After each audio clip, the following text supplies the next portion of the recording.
بص يا استاذه هند، انت لازم تشوفي شغل كويس عشان كده الشركه تقف. طب ايه اللي حصل مني يا فندم؟ ما انا شغالة زي ما انت شايفني اهو.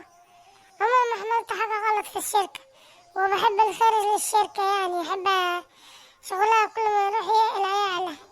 ما بحبش الشغل بتاع الشركة يبقى فيه مشاكل يعني.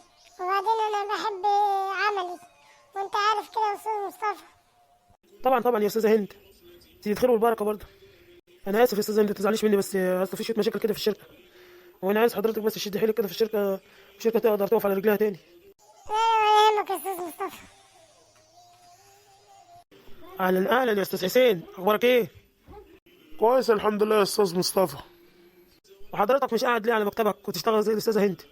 حضرتك هو انا قصرت حاجه في الشركه او عملت حاجه في الشركه وحصل مني حاجه لا سمح الله يا فندم؟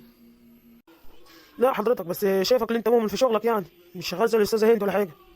اصل انا تعبان يا فندم، عندي القلب. معلش يا فندم سامحني بقى، متزعلش مني، انا غصب عني.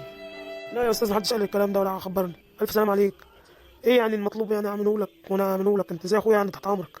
يعني لو محتاج عمليه ممكن نعمل لك عمليه وتبقى كويس. انا بنحبك يا استاذ. وبعدين احنا كلنا يعني ما بنحبش حد اللي في الشركه يبقى تعبان يعني ولا مضغوط. بنحبكم كلكم بخير.